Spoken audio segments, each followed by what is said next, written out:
बोला. हो साहेब, मी माझी कंप्लेंट मागे घेते.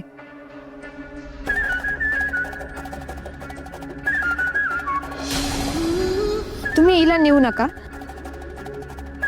सॉरी ग. का? अहो काय झालं, माझ्या मिस्टरांचा फोन आला आणि त्यांचा ना नेमकी गोंधळ झाला. ते पॉकेट ओपन केल्यावर ती पिन पडली का आधीच होती ते काही कळना बघा त्यांना.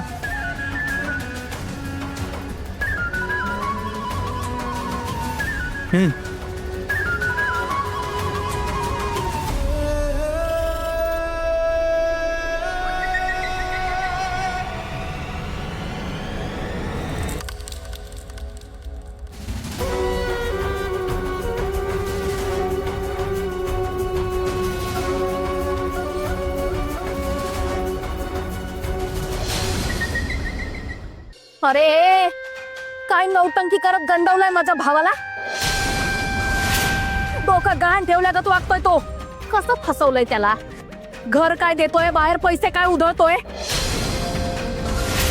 चांगला माणूस भेटला म्हणून गैरफायदा घ्याल का त्याचा. फुकटात घर मिळवलं पण मी खपून घेणार नाही सांगून ठेवते. चंदूशेठ, चंदूशेठ, तुम्हाला काही होणार नाही. चंदूशेठ काही होणार नाही.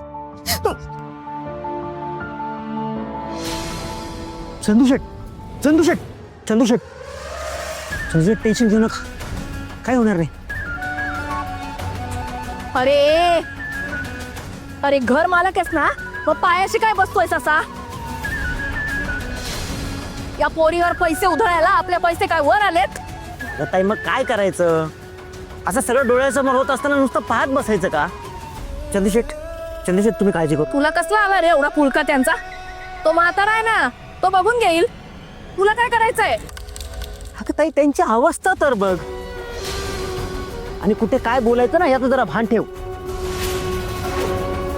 अगं ते एकटे कुठे कुठे पुरणार आहेत.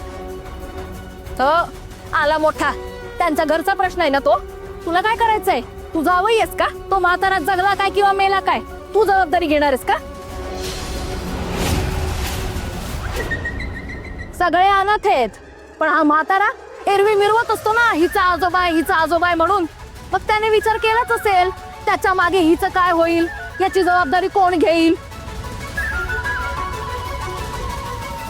ए थेरड्या, खपायच्या आत सांगून टाक कुठे ठेवली साठवलेली इस्टेट ते. कांता मावशी,